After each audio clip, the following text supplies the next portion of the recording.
Армысыздар, құрметті тыңдармандар. Бүгін сіздерге бесіктегі сәби туралы қызықты және тылсым оқиғамен бөлісетін боламын. Әңгімем қызық болса, соңына дейін тыңдап, арнама тіркелуді ұмытпаңыздар. Студент кезінде бір құрбымның ауылына қонақ болып бардым. Кешкі дастархан басында отырғанда атадан берілетін қасиет туралы әңгіме болды. Егер қасиет қонған адам қайтыс болған соң, балаларының бірі сол жолды ұстанбаса, тылсым құдірет ұрпағының бірін қайғылы жағдайға душар етуі мүмкін екен. Сол кезде құрбымның әжесінің айтып берген сондай бір әңгімесі әлі есімнен кетпейді. Оған сенерімді де, сенбесімді де білмедім. Бірақ үлкен апа жалған айтпайтын шығар. Ол кісіге жалған сөйлеудің қажеті қанша? Апаның айтқан әңгімесі. Мен келін болып түскенде көрші үйге де келін түскеніне көп бола қоймаған екен. Жасымыз да шамалас болған соң, қаламқас екеуміз жақсы араласып, сыйлас болып кеттік. Кейде ауылда қалған ата-анамызды, туған-туысты сағынғанымызды айтып, бірге жылап та алатынбыз. Кішкентай қуанышымыз болса да бөлісетінбіз. Қонақ келе қалса бір-бірімізге көмектесіп жүрдік. Бірде қаламқас үлкен атасы қасиет қонған кісі болғанын, оның жолын ешкім ұстамағанын, сол атасы жиі түсіне кіріп, үнемі есік алдына атан түйе әкеліп тұратынын айтты. Ауылдағы емшіге айтқан екен, ол атаңның қасиеті саған қонғалы жүр. Сен бата ал. Егер бетін қайтарсаң, зияны тиюі мүмкін депті. Бойымда ешқандай қасиет жоқ, мен қалай бата алам деді. Сен немересісің ғой, өз балалары тұрғанда саған келмейтін шығар деп, мен оны жұбатқан болдым. Бір жылға жетпей мен де қаламқас та бала көтердік. Оның мезгілі менен 2 айға кеш болатын. Екеуміздің басымыз қосылса, бойымыздағы өзгерісті айтамыз. Қуанышымызда шек жоқ. Ана болудың қандай керемет сезім екенін сонда ғана білдік қой. Ай күнім жетіп мен қыз босандым. Қызым 40-нан шықпаған соң мен үйден ұзап шықпаймын. Сондықтан қолы босаған кезде қаламқас маған келіп тұрды. Бір күні жүзінің жабырқау екенін байқадым. Не болғанын сұрап едім. Түн болса іштегі балам кеудемді тырмалап бір дауыс шығаратын секілді. Таң ағарғанша ұйқы бермейді, деді. Мен оған не айтарымды білмей, емшіге көрінсейші деп кеңес бердім. Бір күні қаламқас босанғалы жатыр деп енемді шақырып кетті. Бірақ оның босанатын уақыты жеткен жоқ еді. Шала туған ғой деп мезгілінен ерте босанғанын жамандыққа жорымадым. Бірақ бір күдік іштей мазалады. Не жағдай болғанын білмей дегбірім қашты. Кеш болды.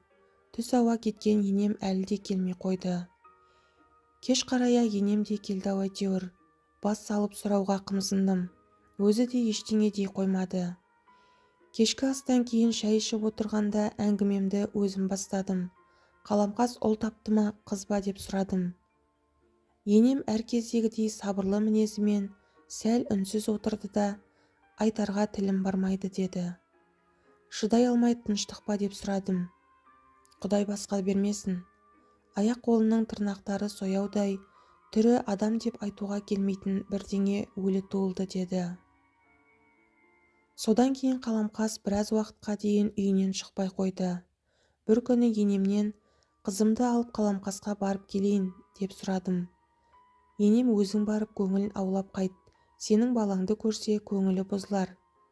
Енемнің ақылын тыңдап өзім бардым. Қаламқас мені құшақтап ұзақ жылады. Оған қосылып мен де жыладым. Әлден уақытта жылағанын тоқтатып, қызым жайлы сұрады.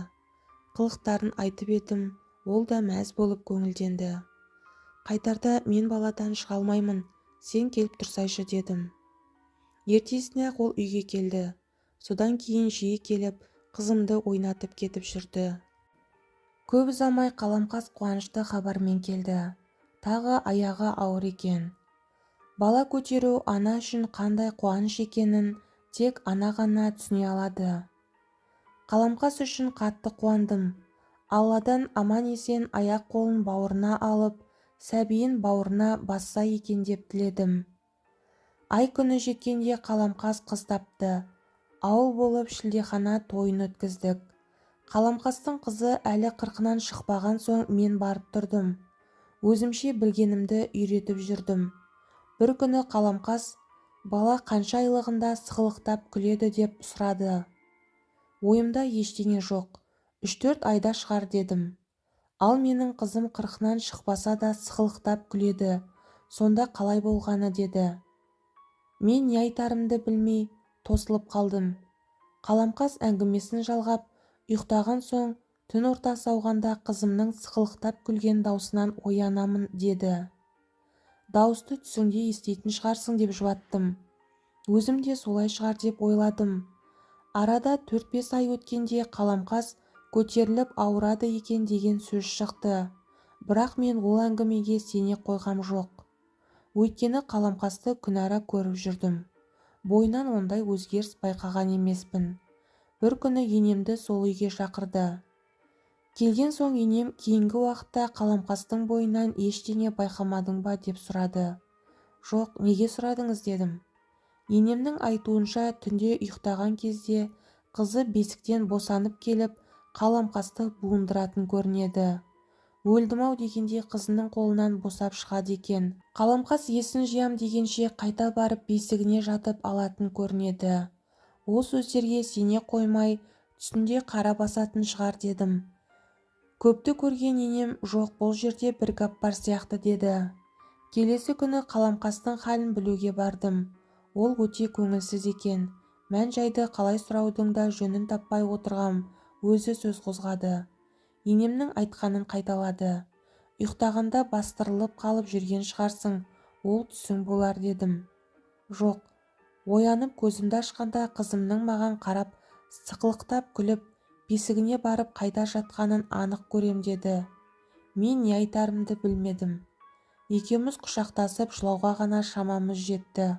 Көп ұзамай қаламқас қайтыс болды деген суық хабарды естігенде есімнен тана жаздадым. Кейін білдік. Бесіктің қолбауына буынып өліпті. Қаламқастың өлімін әркім әр саққа жүгіртті. Күйеуі буындырып өлтіріпті дегенде сөз шықты. Өйткені ешкімде бесіктегі қызы буындырып өлтіріпті дегенге сенген жоқ. Қаламқастың қызы туралы айтқанын білсем де, мен де ол кезде сене алмаған едім, деп апа әңгімесін аяқтаған еді. Апаның пайымдауынша қаламқастың өліміне атадан келе жатқан тылсым қасиет себеп болған болуы ықтимал. Егер түсіңде аян берсе, бойыңда қасиет болмаса да, бата алған жөн. Бата алған соң, атаның қасиеті ақырын-ақырын бойға дариды екен. Кім білсін, бәлкім бұл сөзде бір шындық бар шығар. Құрметті тыңдармандар, назар салып тыңдағандарыңыз үшін көп рахмет. Сіздерге осындай тылсым дүниелер қызықты болса, каналыма тіркеліңіз.